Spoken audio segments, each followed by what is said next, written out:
Good morning, everyone. Thank you for finding the room and the very first seminar for the Center for Clinical Trials and Evidence Synthesis of the year. This is a little change. We always, since Dr. Meinert started the center, I think, have had the seminar Wednesdays at 8:30 in the morning, but what it meant is that the first year students who were in the EPI 751 class couldn't make it. And so this year we actually agreed to switch it to Thursday at 8:30. Now I don't see any, I see one first year student, two. Okay, good. So we got two anyway. And the whole idea, spread the word, is to get the students here. And so the faculty have rearranged their schedules, and I really want to make sure people get here. We're really lucky. We're starting the year off with two speakers from our own center, Drs. Tianjing Li and Evan Mayo-Wilson. What they're going to talk to us about is a project that's just concluding now. The first paper, which, sorry about this sound, will be related to what they talk about. We'll be going off to the journal as soon as one last graph is finished. I think otherwise everything's done. And other papers are being written. But so you're getting results hot off the presses that aren't even on the presses yet.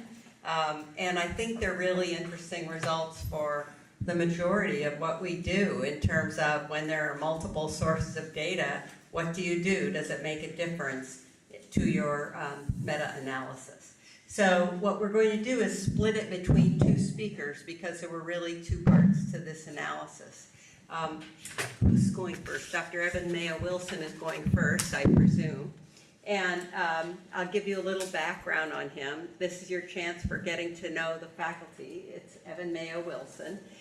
He did his bachelor's. He's an American, but you might have wondered whether he's sort of half American and half English, which he is. Anyway, an American from Pittsburgh. He went to Columbia for his undergraduate degree and did a Doctor of Philosophy in Oxford. He spent 10 years in the UK and worked at University College London after receiving his Doctor of Philosophy there. So he also did an MPA at Penn, which must have come between Columbia and Oxford. He's currently an assistant scientist here in the department and in the Center for Clinical Trials and Evidence Synthesis. His main research interest is research transparency. For those of you not familiar with the term, you will be after this seminar, but it involves what investigators should be telling the rest of the world about their research so that they can figure it out, whether it means following reporting standards or making data available from your original studies. The second speaker, and Dr. Mayo-Wilson is the project director for the study that we'll be talking about. Dr. Tianjing Li will talk second about, and you'll see what she's going to talk about, the analysis that involved trying data from various places to see how it affected the meta-analysis. Dr. Tianjing Li is an assistant professor here in the department and with the Center for Clinical Trials and Evidence Synthesis.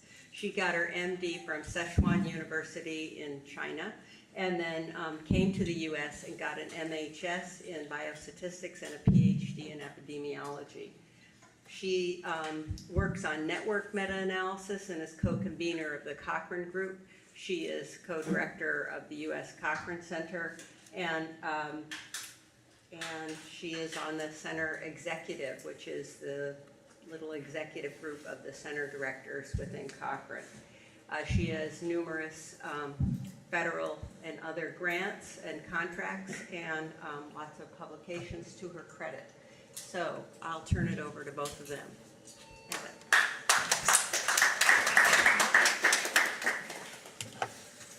Good morning.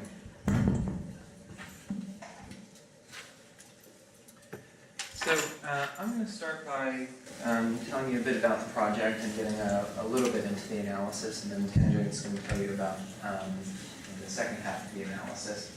Before I do that, I want to acknowledge a lot of people who have contributed to this, and I think you'll see why this was such a big team effort. We've extracted a tremendous amount of data in order to do this project. And some of the figures that we're going to show you today, Nicole Fusco, Wen Hung, Joe Canner, who I don't see here, have contributed to drawing those. We had a ton of people extracting data from lots and lots of sources, including Jamie Hayward, who's in the back, Jillian Gresham, who isn't here today, and lots of other people who are at Hopkins and outside. This, I should also say, this project that started a little bit before I got here. Kay is the PI, and I came once finally get everything been secured, but we've been working on this pretty steadily for the last 2.5 years now. So you've probably seen a lot about data transparency in the news lately.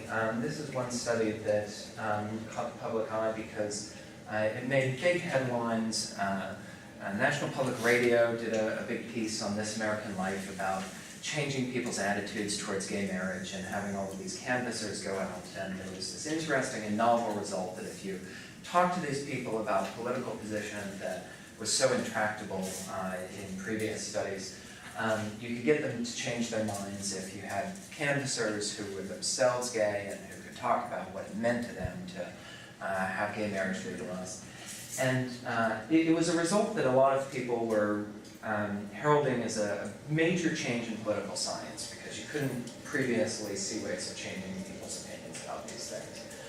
The problem was that none of it was true. So it came out not long after the study was released in Science that the data had been entirely fabricated. So a national survey had been used, some noise had been added, some follow-ups had been mimicked, but the surveys that were reported there had never been conducted.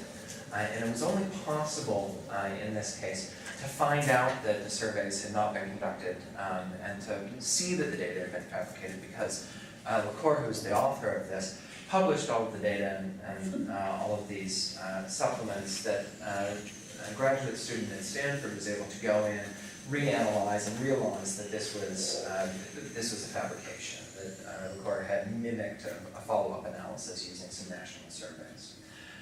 But most cases that we have in the kind of clinical or trial arena are not related to outright fabrications. Most of the problems that we have in terms of reporting transparency are related to much more subtle issues. And so we've tried to explore in this study some of those issues that we have about data transparency, and to explore whether we need to have lots of reports about all clinical trials in order to assess whether the findings are true and reliable. So for those of you who are involved in clinical trials, what you'll see here will look very familiar. We know that there are lots of published studies for which we have all sorts of unpublished documentation. We have case report forms from patients where we've collected original data. Those get turned into electronic data sets that you're going to use for your analysis. You might produce a huge internal report for the co-investigators or for a funder, or in a regulatory context, you would send that to the FDA. And then if the trial gets published, you'll have journal articles and you'll have other publicly accessible documents like conference abstracts and things about a clinical trial. So we know that a good number of clinical trials do end up being published, but many clinical trials don't end up being published. So all of that documentation, all of that information remains hidden. So in some cases we've got a little piece of the puzzle, and in some cases we really don't have much information about those trials at all. And so the question that we were kind of interested in analyzing here was, when we've got all these different sources of information about a clinical trial, do they agree? Do we get different information across those sources? So some of the things that are publicly available, we've got short reports like conference abstracts, letters to the editor, we've got journal articles, and the journal article might have information about one study or many studies. Increasingly, trials are registered on clinicaltrials.gov, and so you might have information about the design of the study, or somebody might also post the results on clinicaltrials.gov, so you might have some information about results as well as methods. For trials conducted for regulatory purposes, we can get reports from FDA where they have some summary information about the trials that were submitted to them. But we also have these unpublished manuscripts for trials that are done by industry. The main document, and I'll show you an example of one of these, called the Clinical Study Report, which we refer to as the CSR. We may also have individual patient data, so we might be able to go in and reanalyze on an individual level whether the study results from the hidden data stack up with what's been published. But in order to make sense of the individual patient data in particular, we need lots of other information too. We need to have case report forms, we might need to have a study protocol or statistical analysis plans so that we can see how missing data were handled, what statistical procedures were carried out. So even if you've got the raw data file, it may not be analyzable unless you've got lots of other information about the trial.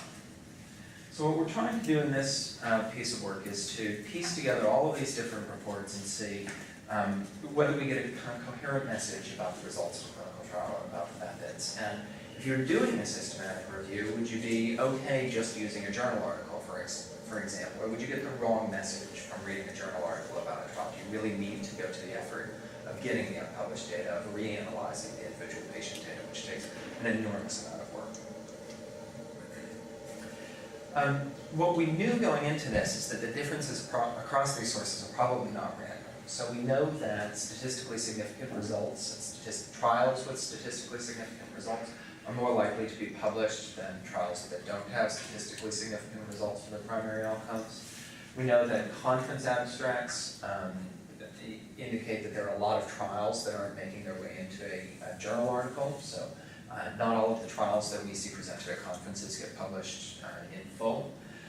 Journal articles have different outcomes compared with clinical study reports. Individual patient data in particular include lots of adverse events, harms that are not disclosed in journal articles. So we had a lot of reasons going into this study to think there might be some differences across these sources.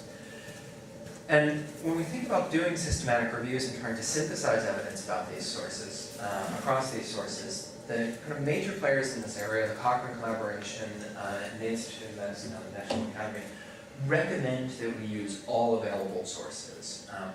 And that takes you down a rabbit hole sometimes. As you'll see, there are a lot of different sources about clinical trials.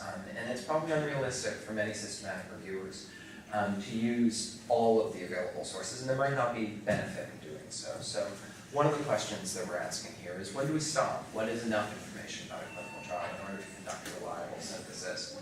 And is there any indication that one of these sources is better than others? If we have a clinical study report, for instance, where we say, when we have that, we'll just use that. We won't even bother looking at all of these other sources. Would that be a more efficient way of doing research synthesis and of developing clinical guidelines? So what we did, we used two case studies. So we picked drugs that are very widely prescribed. There are hundreds of thousands of prescriptions for these drugs. For two important conditions, gabapentin is used for the treatment of neuropathic pain. It's a very commonly used drug for a very common condition. We also looked at quetiapine for bipolar depression. Bipolar depression is not quite as common as neuropathic pain, but it's a very severe condition. Quetiapine is one of the treatments that's widely recommended in national and international guidelines for bipolar depression. We selected randomized controlled trials in which the participants and the providers were masked, so we didn't want to be mixing different types of studies in our analysis. We didn't want to have some single-blind trials and some double-blind trials. We wanted to compare like with like. And we focused in on the placebo-controlled comparison. So some of these, or both of these drugs have been compared with other drugs. And for the sake of simplicity and for comparing like with like, we focused in on the placebo-controlled comparisons for the analyses that you're going to see. We conducted comprehensive searches, so we looked at Embase and PubMed, all the different electronic databases that you'd expect. And we also contacted manufacturers and authors and tried to get unpublished data. So our goals, we looked at 4 different things that we're going to show you today. We thought about the study characteristics, are the participants and the interventions and the other characteristics of the trials described similarly from report to report. We looked at risk of bias, so do they tell us similar information about the methods, about how the sequence was generated, how the masking was done, how the allocation was concealed. And then we looked at the results, so we compared the outcomes, and Tianjing will tell you what we think an outcome is for the purpose of this study when we get there. And we looked at whether the numerical results were consistent from source to source and whether we got different results. And then finally, and this is the bit that I think is really unique about this project compared with some of the other trials that are some of the other studies that have been done comparing sources, we looked at what the impact was on meta-analysis. So would you actually come to a different conclusion when you synthesize the evidence using one set of sources versus another set of sources? So here's what we found by way of data. We found 21 trials for gabapentin and 7 for quetiapine. And you can see most of the reports that we're finding are publicly available. We've got lots of journal articles and lots of conference abstracts, but we also have clinical study reports about 6 of the trials conducted with gabapentin and 2 of the quetiapine studies, and then what we call, it's not on this, but a summary clinical study report. So we have a very long clinical study report, and I'll show you what the page range was for those, as well as a kind of shorter non-public document. And we also had individual patient data for some of these. So we got Microsoft Access databases with all the individual patient data for 6 of the gabapentin studies. And from one of the clinical study reports, we were able to extract individual patient data for quetiapine. What you can see here is that most of the trials were manufacturer funded. So Pfizer and its kind of preceding companies, Warner Lambert and Mark Davis, funded most of the trials of gabapentin. All of the quetiapine studies were funded by the manufacturer, which is AstraZeneca. It's a slightly newer drug, and so there haven't been as many studies conducted by independent investigators. What you can see down here is that for most of the trials, we only have public documents, but for a handful of the trials, a quarter of the gabapentin trials and 57% of the quetiapine studies, we have both public and non-public documents, so we can make that comparison to see whether publicly available information is consistent with the... Just a quick question. When you say a public document, do you mean a refereed journal article or just even gray literature kinds of things and so on? That's a good question. So we mean both. So anything that you could get from a refereed journal or from another public source. So most of these are either journal articles or abstracts that are appearing in the proceedings of a conference, but there are also some kind of press releases, letters to the editor. There are a handful of other types of public documents that we've included as well. FDA. Yes, so Kay's reminding me that also includes the FDA reports for gabapentin. So quetiapine was not initially approved for the treatment of bipolar depression. It was a subsequent indication added to the label. And so the reviews of quetiapine do not include data about quetiapine, but we have FDA reviews about gabapentin for neuropathic pain, and so we've included the FDA reviews to rules in that. Is gabapentin approved for epilepsy also? It is. Yeah, but you're excluding those papers only pain. That's right. So both of these drugs have been approved for a couple of indications. Gabapentin's approved for postherpetic neuralgia as well as epilepsy, and I don't think they got the restless leg indication. For children and adults. For children and adults. Quetiapine was initially approved for the treatment of schizophrenia, and then it was approved for bipolar mania. It's since been approved for bipolar depression and for the long-term prevention of bipolar disorder.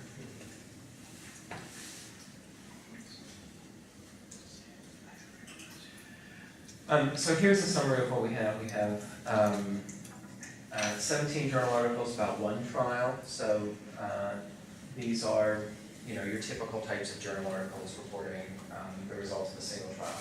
We also have a number of reports that are about more than one trial. So for quetiapine, for instance, AstraZeneca conducted what they call the Boulder studies. There was Boulder 1 and then Boulder 2.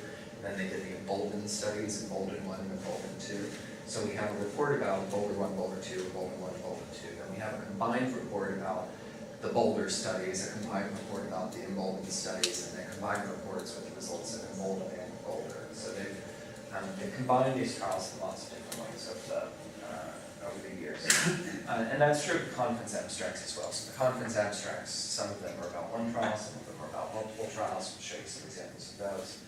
And all of that is just to say it's very complicated trying to extract data from all of these different reports because they serve different purposes. Some are about the primary outcomes, some are about secondary outcomes, some are about a single trial, some are aggregating lots of different trials, and they include different levels of detail about the individual trials depending on what the results of the particular report might be. And you can see on the bottom the manufacturer trials for all of them for type and manufacturer funded, but for gabapentin, the manufacturer funded trials were associated with many more reports than the ones that were done by other investigators. So this is your typical kind of report. This is a journal article reporting the results of one study. This is an bolded one. And this is, I think, what we most commonly think of when we think about the report of a clinical trial. This is what we go looking for. But we also have, we also have lots of conference abstracts. So this is one of the ones that reports the results of the bolder and emboldened trials. So there's some information in here. We know that the score is measured at 8 weeks. We could infer from that, for instance, that this was true for all 4 of the trials, which may or may not be true. Many of these reports also say things like done at 7 or 8 weeks, where trials were of different lengths. So it's tricky in many of these reports about multiple trials to unpick what is true about each of the individual trials that are included in the report. These are trial registrations that we looked at. So we extracted data from clinicaltrials.gov. We didn't find any information about these trials in registries done in other countries. The only registries that we found with information about these 2 drugs for these indications were on clinicaltrials.gov. We also looked, as I said, for unpublished data. So we contacted Pfizer and we contacted AstraZeneca. Both of these companies publicly say that they're willing to share information about clinical trials they've conducted with investigators who have clear scientific purposes and doing analyses that will benefit patients. In both cases, though, the only information that we got was obtained as a result of litigation. Both of these companies have been sued by patients for harms associated with these drugs. And so Kay was an expert witness in a lawsuit involving the use of gabapentin for neuropathic pain. And as a result of that, we got 6 CSRs about clinical study reports about gabapentin for neuropathic pain. This is an example of one of them. And these are incredibly long documents. Nicole and others spent hours trying to get the information out of these. They range from, yes, days and weeks would be more accurate. Thank you.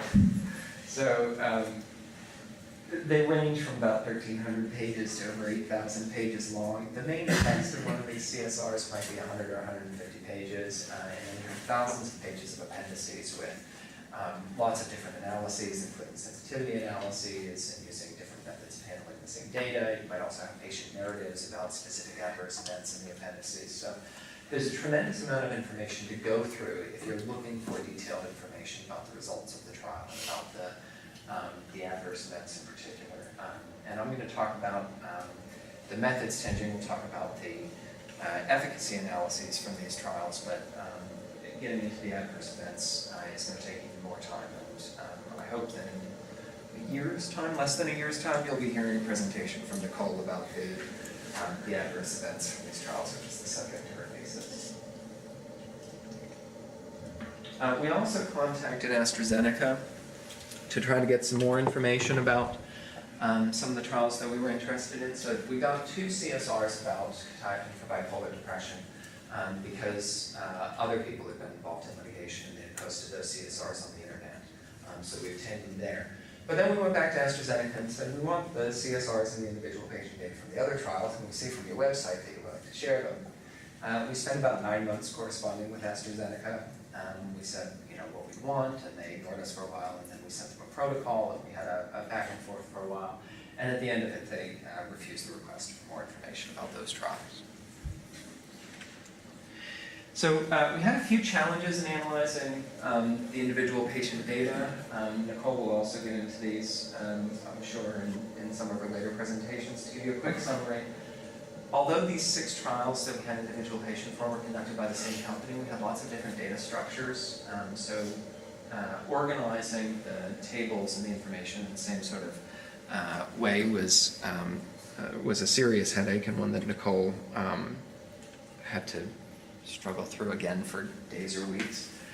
The variables in these trials are collected in different ways, so you'd think that we could do a relatively easy synthesis, but this is actually different information about race. So when you collect white, non-Hispanic, and Hispanic as separate categories in one case and then combine them in another trial, it's not just a matter of recoding the numbers. These are actually different variables that could be interpreted differently. So that was one challenge. And then even when the variables were calculated in the same way or recorded in the same way, the way that they were coded often differed from database to database. So these are examples of the categories that you would have for the patient global impression of change or the clinician global impression of change. And the numbers and the codes that were used for this and for sex and for lots of other variables were different even when the variables that were recorded were essentially the same. So joining up the individual patient data sets, even when they're done by the same manufacturer, was an extremely time-consuming process. So here's the first bit of the results of what we found. These are the study characteristics for gabapentin, and what this table shows you is where we had substantive differences, where we had a difference in completeness, and where we had no differences across reports. So the red cells indicate that the reports, at least 2 reports, included contrasting information about some piece of the study. The blue cells indicate that there was a difference in completeness, so this might be because one short report did not include information that we found in a full journal article or a CSR. And the gray cells indicate that we didn't have any differences across the reports. So one of the first things that you can see in this column is that in 4 of these studies, if you read different reports about these trials, you would think that different numbers of people had been randomized. These, not coincidentally, line up with a few of the trials where if you read different reports about the same trial, you would think that there were different numbers of groups in the trial. So in some of these cases, we're able to piece the information together because companies told us that different reports are associated with the same trial, or we have some other indication. The authors are the same, and we've been able to contact them and realize that the reports are the same. But if you were conducting a systematic review and you saw 2 different reports with different numbers of groups and different numbers of participants, you could really count them as 2 different trials. It would be a very easy mistake to make. In some of these reports, we have different information about the treatment. I don't believe that, I'm sorry. There wasn't in the papers, like the name of the trial with the number and So many of these are old. number now. So these are old, some of these are older trials, they're not registered. So if the clinical trials.gov number isn't given, it's not there. But even in the ones, and I'll show you the results for quetiapine.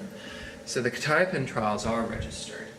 And we've actually not counted the trial registration in our comparison groups here as a substantive difference. The registrations for 5 quetiapine trials said that the comparison was quetiapine versus placebo. In 5 of those cases, the groups that were assigned were actually 300 milligrams of quetiapine, 600 milligrams of quetiapine, and placebo. So the trial registration looks like a 2-arm trial. Or in 2 of the cases, actually, it's a 4-arm trial that looks like a 3-arm trial. But we've said that those are differences in completeness rather than a substantive difference in the groups.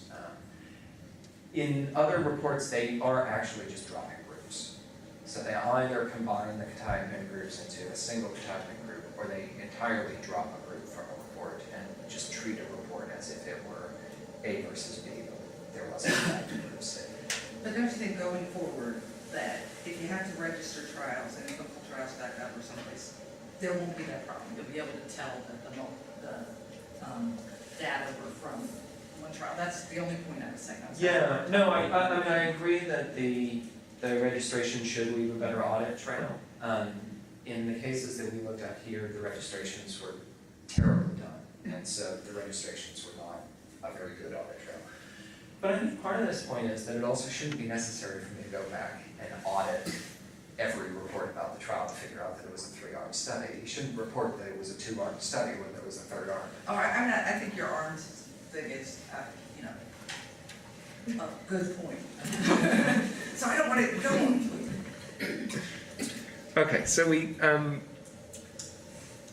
what we can see in a lot of these is that there are differences in completeness, which means that any individual report about these trials would have been insufficient if picked at random. You really did need to know which report was going to contain the most information. And we were sometimes surprised by which one that was. I'm going to show you some results about risk of bias. And the way to read these graphs, each of these individual spokes is a trial. So we have these different domains of risk of bias, which are missing data from various outcomes, sequence generation is this block over here, application concealment over there. Each of these spokes represents an individual trial, and each of the blocks within these spokes is a single report about the trial. So if the individual block is yellow, it means that that report was unclear about that information. If it's green, it means that there was a low risk of bias. You could tell that there was a low risk of bias reading that report. And if it was red, it means that reading that report, there was a high risk of bias. And then on the outer ring, what you see is the difference between the best rating of risk of bias that you could have and the worst rating of risk of bias. So in many of these reports, for instance, the worst thing you could say was unclear. And the best thing you could say is that it was a low risk of bias. But you needed to find a report that actually included enough information to determine that there was a low risk of bias for missing data. And what you see here from this kind of sea of yellow in the middle is that most of the reports are not adequate to assess the risk of bias in these trials. And that includes a lot of conference abstracts, but also a lot of journal articles that you would think should include that information. One of the things that we were surprised by in looking at this is that the best report when we had public and non-public documents was not always the CSR. So there were a handful of CSRs that we found here that do not actually include information about how the randomization was done. So we have public reports that say we use computer-generated randomization stratified by site with block size of 4.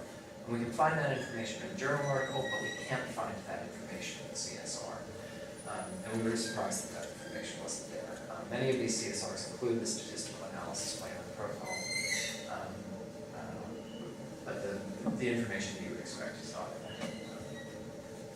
in there. The other thing that you can see here is that a lot of these, we only have one report, so that's what the black dots are representing here. There's no opportunity for a difference, but in the ones that had multiple reports, we usually had some source that was unclear as well as some source that had more information. So you needed to be using oftentimes more than one source in order to get a complete picture of risk of bias. And then when we look at the results for Katayapan, we have essentially the same picture but much more red. So what you get here is the same sort of story. Most of the reports are unclear. The reason that we have this difference between the unclear and the red cells here is that a lot of the reports about Katayapan, particularly conference abstracts, do not tell you the rate of missing, the amount of missing data from each group. And when we go into the CSR or to the journal articles that include flow diagram, you can see that 25 to 50% of the participants in these trials have dropped out by week 8. So there's very high risk of bias because of missing data, particularly these trials use last observation carried forward to account for missing data. So we thought that there was a high risk of bias when we knew that, for instance, 50% of the participants were not included in the final analysis, or their data had been brought forward from baseline. But you couldn't tell that, so conference abstracts in particular say this drug is very effective for depression. Here's the result for depression with no mention whatsoever of missing data. So you needed to get into those journal articles and CSRs in order to tell what the rate of missing data was from each group. And then I think I'm going to turn over. I got one more?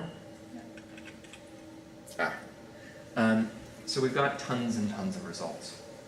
So we looked at a pre-specified number of outcome domains. Tianjing's going to tell you what an outcome domain is in a moment, but if you think about the way that we generally define outcomes, we say depression is your outcome, quality of life is your outcome. And so in the first instance, we kind of defined our outcomes at that top level, and then we looked at all the different ways in which those things had been defined and assessed. And so to limit our analysis to a handful of things that were important to patients, we worked with a group of co-investigators that included patients and clinicians, and we looked at guidelines about the reporting of trials for these conditions. And so we limited our analysis to 7 outcome domains. Tianjing changed that, it should be 5 for gabapentin and 8 for thiamine. And there are about 4,000 results that we get across all of the different trials of gabapentin, and about 5,000 for thiamine. So when you start thinking about research synthesis and how you're going to draw clinical conclusions from this vast data set, we really are dealing with an enormous number of results, even for a very small number of outcome domains that were pre-specified. With that, I'm going to turn it over to Tianjing to tell you about the rest.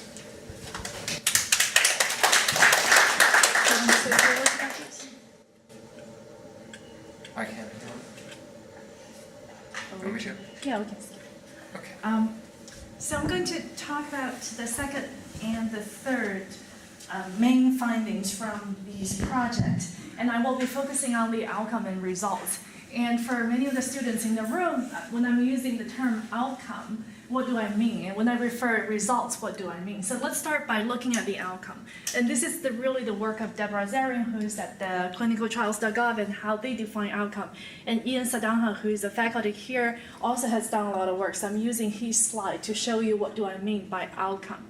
So imagine you are designing a clinical trial, or you are specifying the outcome for your research question for a systematic review. You may say, oh, I'm interested in anxiety. That's one of the outcome domain I'm interested in. So the anxiety refers to the name of the outcome that you're interested in.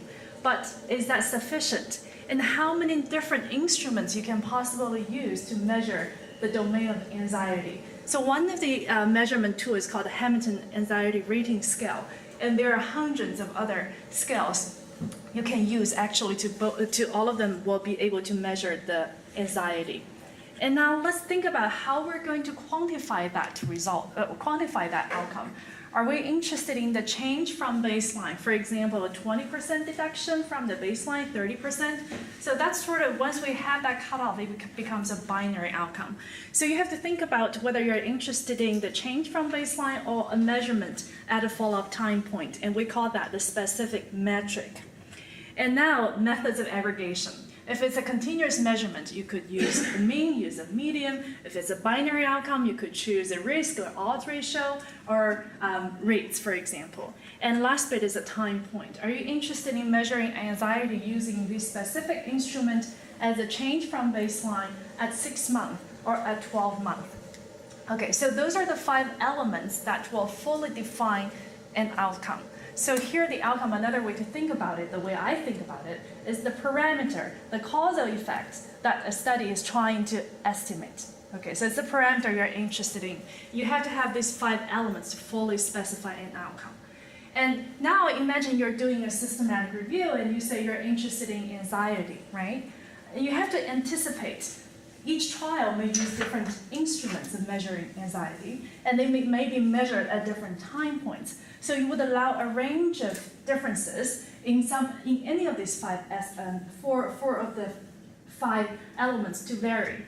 And what that means is you may get different results. So the results refer to the estimates you're actually getting from each individual study.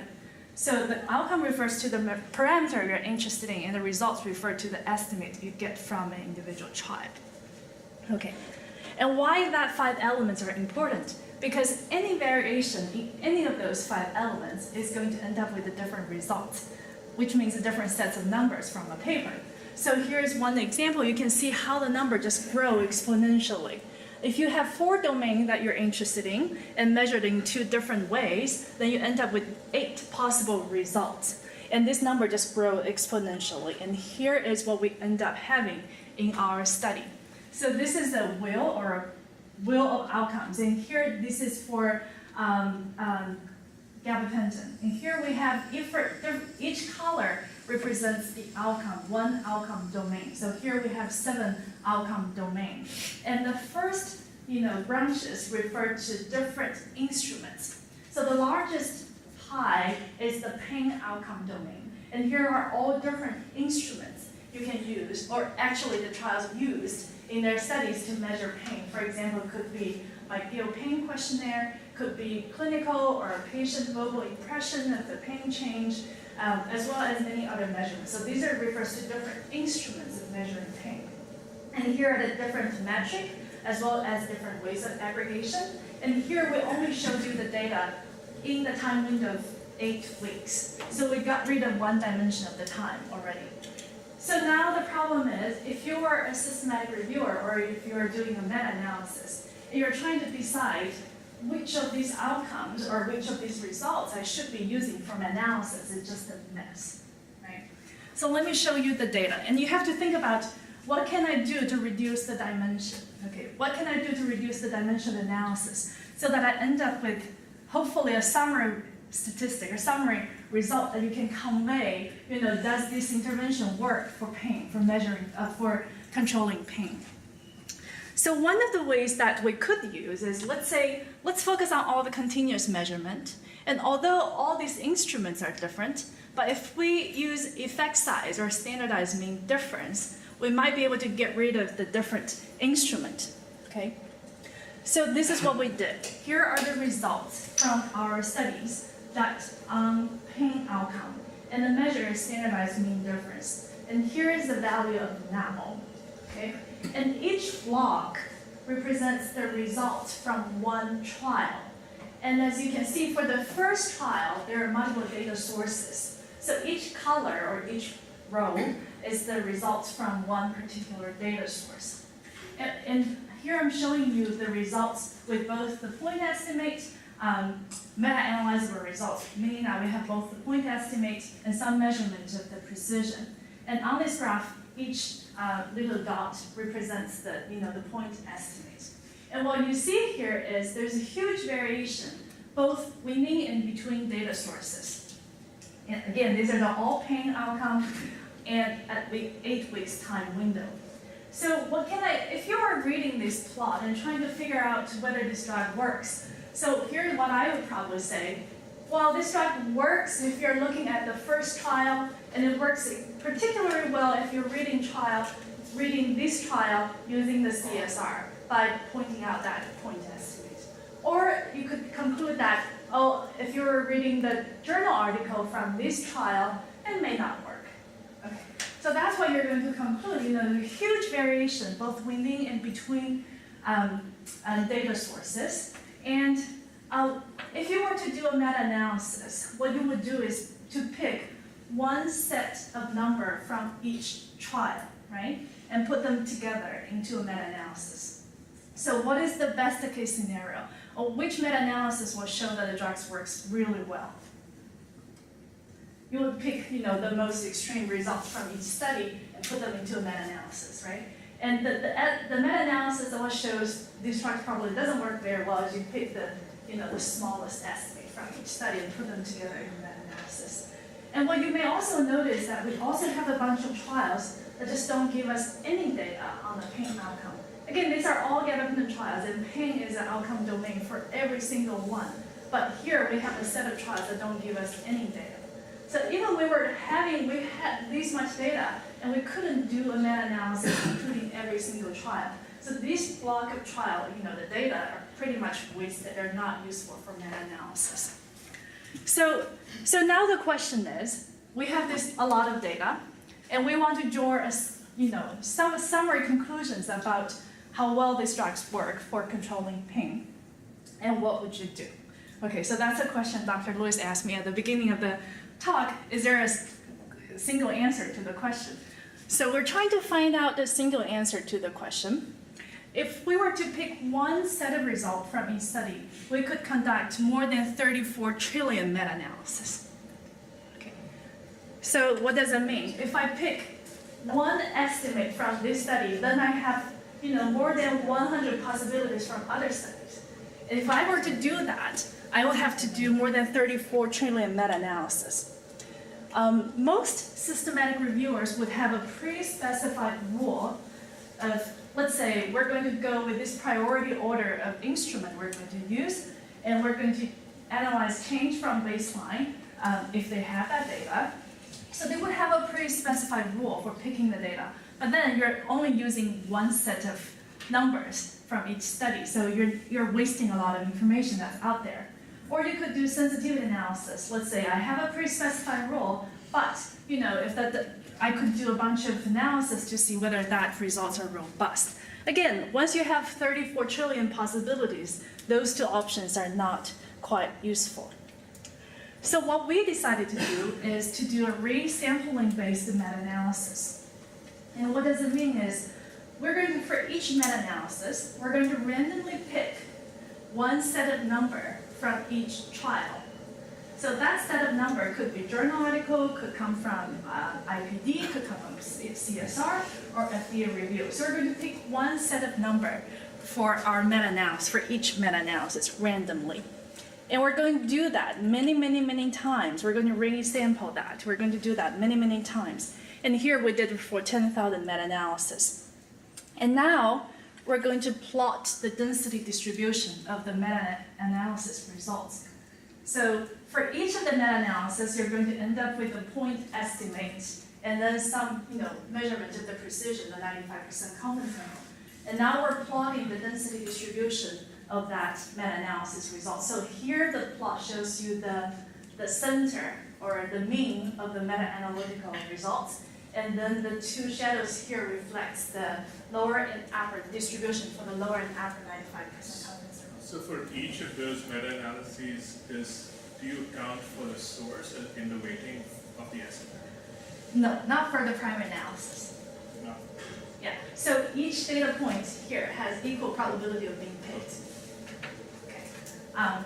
And then we also picked, the largest and the smallest number from each trial. So those are the two estimates. I'm just showing you the legend of the figure you're about to see. So here's our results. And the first set of figures shows you, resampling based meta-analysis using all data sources. And we have 14 trials, which means that each meta-analysis, we included 14 results. And we did this for 10,000 times. Is this a bootstrap? Yeah, it's a bootstrap, resampling base. And here is the distribution of the center of the diamond, and here are the lower and upper 95% confidence interval, and these two are the largest effect and the smallest effect you can get from each study.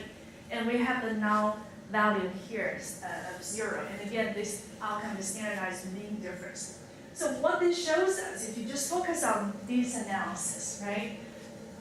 If you were to pick as a meta-analyst, if I were to pick the strongest effect and the smallest effect, I'm going to reach completely different conclusions about the effectiveness of the drug, right? So if I were to pick the largest effect size from each study, this drug works and it's statistically significant. If I were to pick the smallest effect size from each study, it doesn't really work. And also you can see the 95% confidence interval don't even overlap. So you can draw completely different clinical conclusions by cherry picking which number you're going to include in your meta-analysis. And then we did the same thing, weaning each data source. So this sort of get to your question, Ian.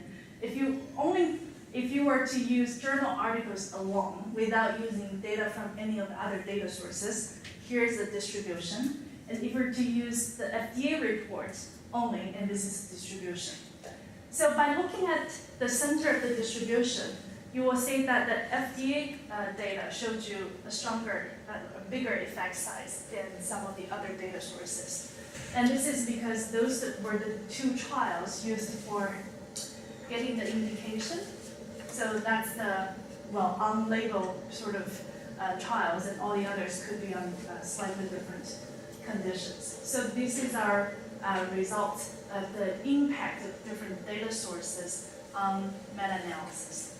So if how does it compare if you just take the median value, the median effect estimate across all those trials?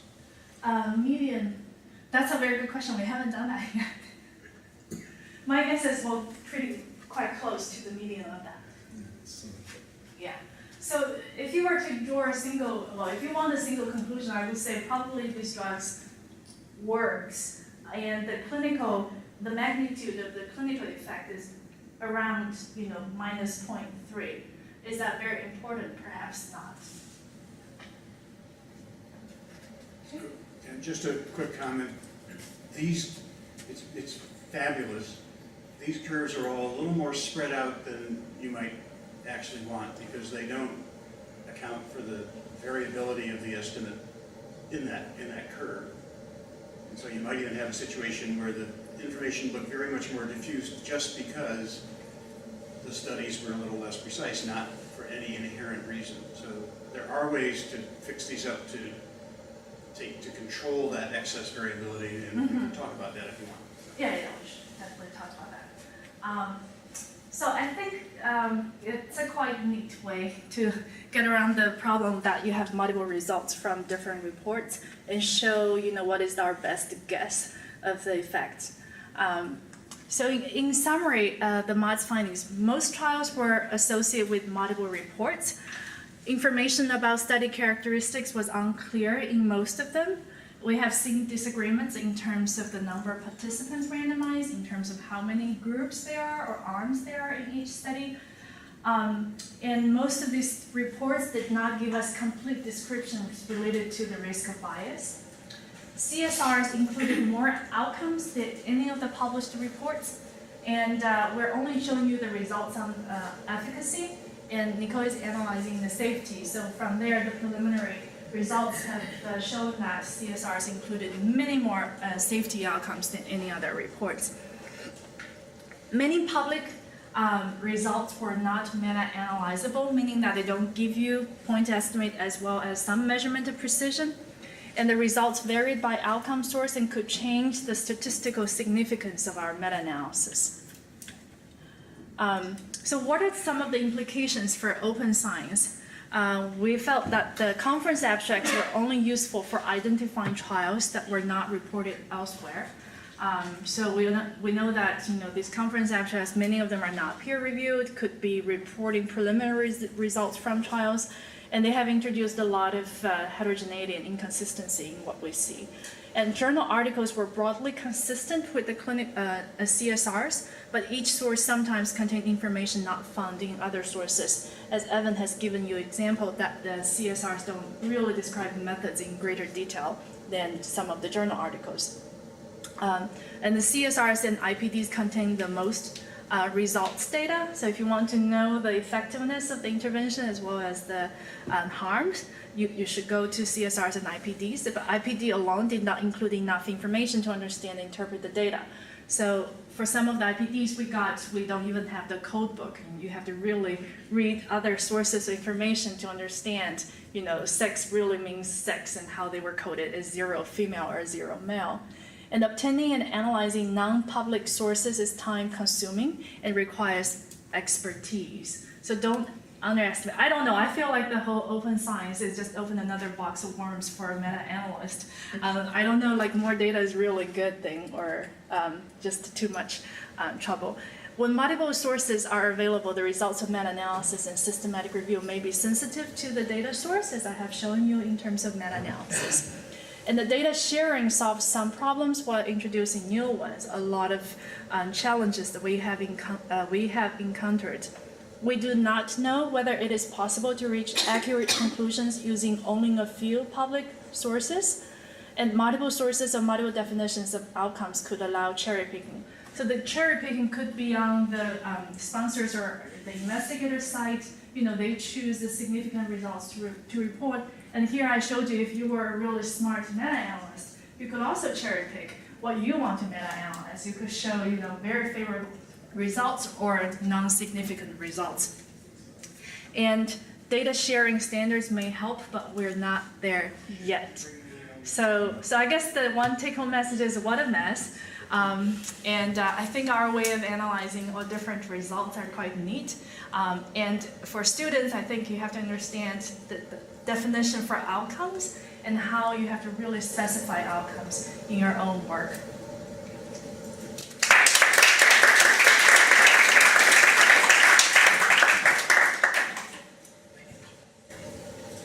So we have 5 more minutes for questions. Yeah, I wanted to ask you about your first conclusion. And, Yeah. it seems a little bit like,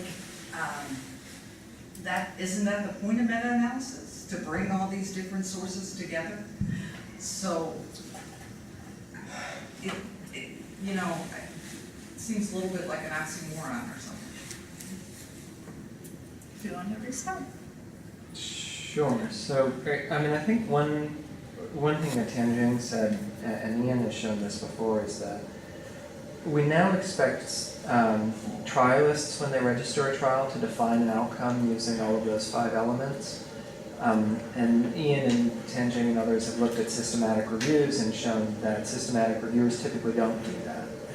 And if we're going to require that people share all of this information, there really is now this problem that we're creating, that whatever the trialists have said was the primary outcome, the systematic reviewer now has a stack of outcomes to choose from. And if we're going to require that all these data be available, we now have to have similar standards for systematic reviewers, that they need to specify which outcomes they're going in after, or when they've got IPD or a clinical study report, they can cherry pick after the fact, and that could introduce the same sort of bias that we've seen in individual trials for years. My answer to that question is yes, the goal of the systematic review is to put everything together. But I think most of the current recommendations on how to do a systematic review were not there yet. They demand more data, they demand open access, and give them everything. But I don't know a lot of, how many groups actually have the capacity to handle that complexity. And what are the recommendations we should be given when you have access to multiple data sources, like the issue we're facing here. You just get, over 5,000 results. What do you do with them? And you can totally imagine if I were, if I have some conflict of interest there, I could totally pick a set of results instead of showing a distribution of results. Yeah. As a matter of time, I think extracting and reconciling the CSRs probably took each person at least a week, and we did those in duplicate. More? More. Yeah. Extracting plus reconciling? Yeah, definitely more than a week. So the amount of information, if you're going to try to extract all of it, is unreasonable. And we need to have some guidance about how we use these larger data sources that just doesn't say you should use all of it, because that's not a manageable piece of work for anybody. Yeah, did you mention that these were phase 3 trials only, or some earlier phase that we did? So the ones, the Titan ones are, I think, all well described as phase 3. There are a couple in the gabapentin set that include multiple doses and fixed dose, but they're mainly larger studies where it's dose escalation up to whatever the person tolerates. There's a slight difference in the design for a couple of them that are that have fixed doses where they're comparing the doses, but mostly the design is pretty similar. Sorry, I think this question goes to Dr. Lee. Regarding meta-analysis, so you're saying that you give the results to different people, and then you let them meta-analyze all the results, No. and then you guys come back together and see if you all have the same type of results, or you meant like you just separate the data sets amongst different people and then come together? No, we just tell computer to do it. So we just input this. This is the data we have to meta-analyze, right? So these are our input data sets to a computer program, and Melanie actually who is here did the programming. And what the computer does is for each meta-analysis, it's going to randomly pick one data point from each study and put them together into meta-analysis and repeat that process 10,000 times and show you the distribution of the meta-analytical results. Okay. Yeah. On this diagram, the thing that looks like a DNA plot, Yeah. so Good. that would be Plot. like different outcomes in the same trial or different publications with the same outcome. How Okay, can I I'm get sorry. so many? Yeah, it's a lot of information on one DNA plot. So each block are the results from one trial. And for the first row in each block is the results you get from journal article. And these are all on pain. It could, like in the journal article, they could give you estimated McGill pain questionnaire, and these are all transformed into standardized mean difference. Or it could be daily diary of pain on a Likert scale from 0 to 10. Or it could be clinical impression of global pain or patient reported. So these are all pain, and from one source of information. So each row shows you the results from a different source for the same trial, and these are all on pain in around 8 weeks time window. So different outcome measurements, but then how do you get the ones that are so staggered up there? They have that many different outcomes? I think that question is probably best to So it goes back to that point about exponential growth. So some of it's the different measures that they have, 2 measures of pain, but then part of it is they have the value at the end as well as the change score. So now you go from 2 to 4. And then you've got an adjusted estimate as well as an unadjusted estimate. And then you've got the last observation carried forward analysis, the baseline observation carried forward analysis, as well as the completers analysis. So you've tripled whatever that number was before. And then you can do that for the safety population as well as the efficacy evaluable population, so we double that number. And so you quickly go from having one domain to having 150 outcomes related to pain for a single trial. Yeah, I think you chose the most difficult indication to do this in. I mean, it's well known that we can't measure pain and reproduce results, that if a sponsor has to have 2 well-controlled trials that show efficacy, they sometimes do 5 trials in order to produce those 2, maybe 7 trials to produce those 2. And I think that accounts for a lot of these trials that are in there. They're the negative ones that were not used as pivotal before FDA. Now, if you go to oncology, which is really the only area I'm familiar with anymore, here, if you went pivotal trials, I don't think you'd have these problems because of FDA requirements and the competition. I mean, there is a uniformity in what gets into Lancet Oncology, the NEJM, the JAMA. It's the same endpoints all the time in the same tables because FDA requires that, and the authors just adhere to it. I don't know any other reason. So this is good that you chose the most difficult, but it's showing something we already knew, that it's quite a mess. The only thing worse than pain is antihistamine trials, where again, it's patient-reported outcome, there's unreliable results, different measurements. So, I've seen this in lots of other fields too, and for falls, how many ways are there to count a fall? Yeah.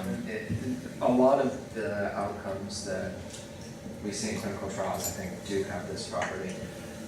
Part of the multiplicity is different measures, but there are other things, whether it's the value at the end or the change score, that I think people are probably less sensitive to. So you may realize that they used this measure, we should have something about the measure. It is, I think, less obvious that the other elements of the outcome are defined and reported in multiple ways. And then a lot of the things about the analysis, or which analysis population you're looking at, get manipulated without even being mentioned. So for instance, in the depression trials where we were looking at a similar pattern of results, oftentimes you see things like 75% of the participants responded to treatment. The denominator isn't reported in a lot of these journal articles. So you have to try to figure out whether they're talking about everybody randomized or everybody who took 1 dose of the drug, or there are so many different ways of defining the outcome and the rest of the analysis. I think there is quite a lot of variation that's being underreported. But Evan, as I recall, you found the same thing beyond pain intensity, Yes. right? So it wasn't just the pain outcome. These results were found for the other pre-specified outcomes as well. And it's not just pain. And when we get rid of the difference in measures and just look at the pain score, so the most common way of assessing pain is a 0 to 10 rating of pain intensity every day for a week. And when we just focused in on that measure, we still see a huge amount of multiplicity and the same pattern in the results. So those tables showing the discrepancies amongst reports are interesting. Did you look for and find any discrepancies within a single article, like the sample size in the abstract was different from the sample size in table 1, things like that? Is there any, was that I'm not sure about prevalence? these, but my experience, yes. Yeah. Whatever they put in table 1 is a different number from the flow chart or from the text of the paper. I think some of it could have to, could be, people use terminology very loosely. They're not, very strict about what they mean by number randomized, for example. But definitely. Well, great displays and really scary results. So, given the constraints of all the time that has gone into searching for all these data and finding all these data, I mean, are y'all going to come up with any suggestions or recommendations about what we should be using when we read reports of trials or read these various sources, and what's worth it? And given this range, what is, in a sense, what's the ideal scenario of what are we hoping that will happen in trial reporting? Do more trials, do more good trials, is my short answer. I think, and you know this, but core outcome sets would go a long way to solving this. So there should be a predefined set of outcomes that everybody is reporting in the same way if we're going to be able to synthesize information and draw conclusions across studies. It's just not, it's not possible to compare things that are not like each other. So following up on Ian's question though, if you were approached by a clinical guideline committee and asked to do a rapid review, what would be your approach given this kind of information that you know now? How would you approach that? I'm not interested in doing that. But if they need the clinical answer. I mean, you have to put in your uncertainty in whatever you're going to say, and you have to say, given that the rapid I cut corners here and there, here's my best guess of where the effectiveness is, but it could, range from this huge confidence interval. You have to account for that uncertainty. Just so with the clinic, so I did a lot of the data extraction from the clinical study reports, and one of the things that took so much time is entering, doing the data extraction for so many different results. And so we talked a little bit about the 5 elements of the outcome, and so if as a meta-analyst or systematic reviewer, if you can pre-specify more than just the outcome domain, you're interested specifically in the 0 to 10 pain scale and change from baseline. If you can pre-specify more of your outcome, it doesn't take as much time because you're getting a specific number instead of hundreds of numbers from the same report. But there is the opportunity for a lot of wasted data. So just in theory, Evan, you said we need core outcome sets. I've been saying that for 12 years.